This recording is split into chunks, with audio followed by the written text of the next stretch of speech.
إنا خلقنا الإنسان من نطفة أمشاج نبتليه فجعلناه سميعا بصيرا ألم نجعل الأرض مهادا والجبال أوتادا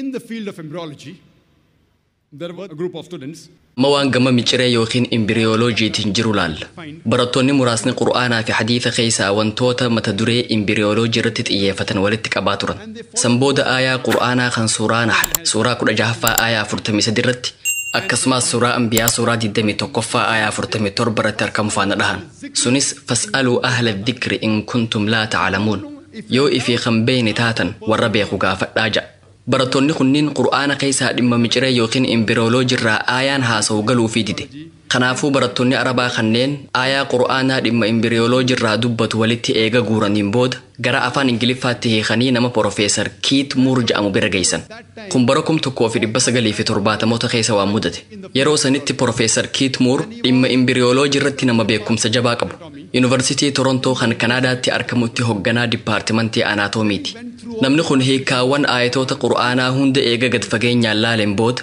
aayaleen qur'aanaa hedduun kan waa'ee imbriyooloojii dubbatan kan saayinsiin yeroo kanatti bira gahuu danda'e hundaan waliifiin galaaje garuu aayaa qur'aanaa muraasa kan an sirriidha jechuun dandeenyeetu jira dogongoraas jechuun danda'u sababni isaa anuu waa'ee saniin beekuu je آيالين لمان إني مركنيفتشو ددبه آيالي قرآنا خان جلقب بوفمن خان سورة علق سورة سقلتمي جهفا آية كفا في لما فاتي اقرأ باسم ربك الذي خلق خلق الإنسان من علق مكا ربي خيتي إسواهن دا أوميتين كري ربين المنما إيغا إتتارا أومي إمبريولوجي ججون برنوتا أكاتا قدنا دائما خان قدامي سخيسا قرطو أكاتا قدنا دائما خان صدركا جلقباتي قرطا namni Profeesar Kiit Muur jedhamu kun sadarkaan imbriyooloojii jalqabaa yookiin sadarkaan ilma namaa kan jalqabaa dhiiga ititaa yookiin uumama leech fakkaatu isaa hin beekuu je kana booda garuu kutaa qorannoo isaa deemee maayikirooskooppii humna guddaa qabu fayyadamee sadarkaa imbriyootan jalqabaa laale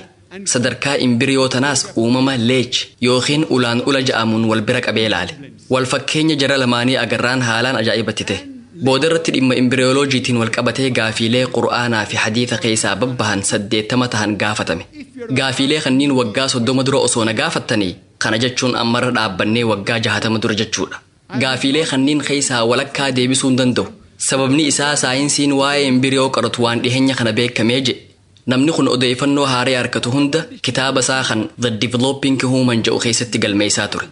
Kitaabni The Developing Human jedhamu kitaaba barattoonni waa'ee fayyaa yookiin medicine baratan kan waggaa jalqabaa hedduminaan itti fayyadaman. Anis wayitaan kolleejjii fayyaa Mombeetti baradhu fayyadamaatiin ture. Yoo qabxii ittiin dabran qofa harkattanii gara sadarkaa itti aanutti cahuu barbaaddan kitaaba nama Inderbirsing jedhamuun barreeffame dubbistan. Yoo qabxii guddoo imbiriyoo harkachuu barbaaddan ammoo kitaaba Profeesar Kiit Muur dubbisuu qabdan.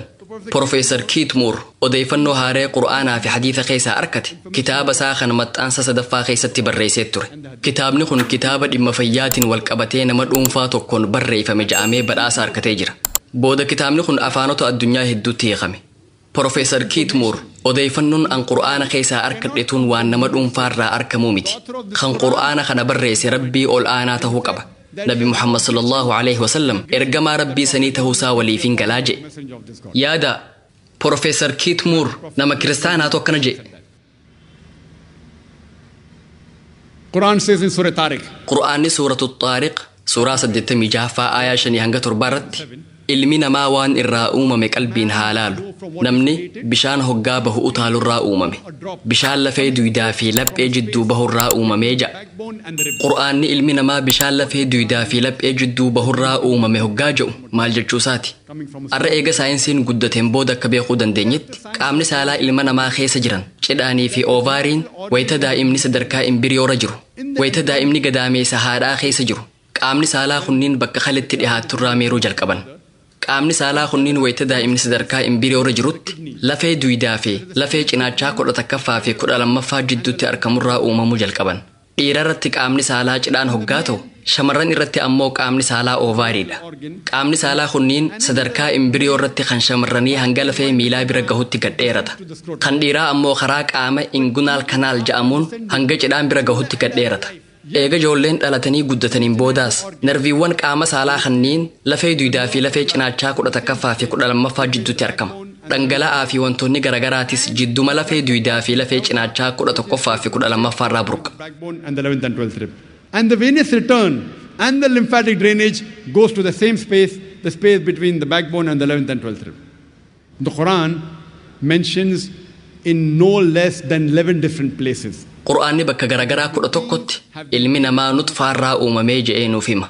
Suuraa Hajj, suuraa 22ffaa aayaa 5 irratti, suuraa Mu'minuun, suuraa 23ffaa aayaa 13 irratti ilmi namaa nutfaarraa uumame jechuunis bishaan dhangala'aarraa uumamee ja'a. Qur'aanni ilmi namaa bishaan dhangala'aarraa uumamee hoggaa jedhu maal jechuusaati. Qur'aanni suuraa Sajdaa, suuraa 32ffaa aayaa 8 irratti eegasii ilma namaa bishaan laafaarraa uumne ja'a.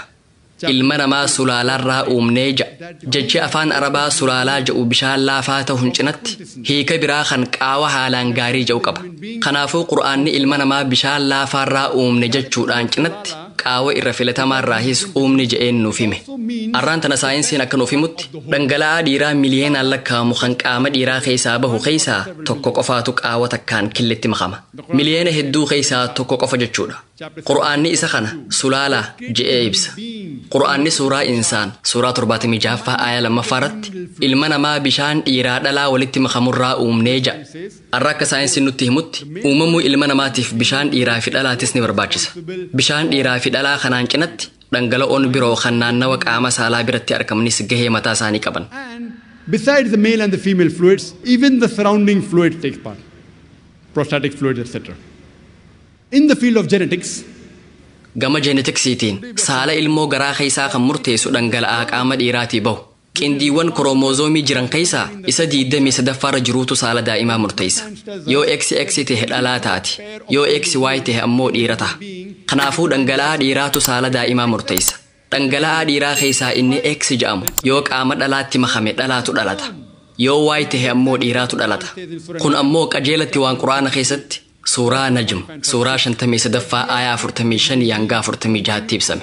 Ammallee Rabbiin isuma kan gosa ilma namaa dhiiraa dhalaa uume. Bishaan dhiirarraa bahee gadaameessa keessatti naqamurraa ja'a. Bishaan gadaameessa keessatti naqamu jechuun kan dhiiraati. Dhaamsi wal fakkaataan suuraa Qiyaamaa, suuraa 75ffaa aayaa 37 hanga 39 irratti ilma namaa bishaan xiqqaa dhiira keessaa bahee gadaameessa haadhaa keessatti naqamerraa uumee ja'a. Mimmaniyyi yumnaa bishaan dhiira keessaa bahee gadaameessatti makamu. Itti aansee calaqa godhe. Calaqaa gara mudgaatti jijjiire. Itti aansee dhiira yookiin dhalaa godhe. Kanaafuu Qur'aanni saalli daa'imaa dhiira yookaan dhalaa ta'uu kan murteessu bishaan dhiiraatii jedhe. Biyya teenya guddoo Indiyaa keessatti akka warra Indiyaatiif gaarii fakkaatee mul'atetti Indiyaa keessa uummanni irra hedduun dhalaa argachuurra dhiira argatuu filatan. Dubartiin takka yoo dhalaa deesse soddaatiin isii yookiin haati ilmaa intala dhalaa deesse tana qeeqti. Maaliif dhalaa deessa jettee gaafatti. Akka Qur'aanaatti haati ilmaa takka nama qeequu barbaaddi taanaan dubartii osoo hin taane ilmumasii qeequu qabdi. Sababni isaa daa'imni tokko dhalaa yookiin dhiira ta'uu kan danda'u dhangala'aa dhiirarraa bahe irratti hundaa'a. Dhugaan garuu wanni hundi harka Rabbii jira. Isaatu dhiira yookiin dhalaa godha. Garuu warri soddaa haati ilmaa afaan yoo loluu barbaadan ilma isaanii qeequu qaban. Bishaan isaatu saala daa'ima sanii murteessa. Intaloon wahumatti naqame deesse. Actually, it's in the hands of Allah subhanahu wa ta'ala. He is the one who makes it male or female. But if the mother has to blame anyone, she should blame the son.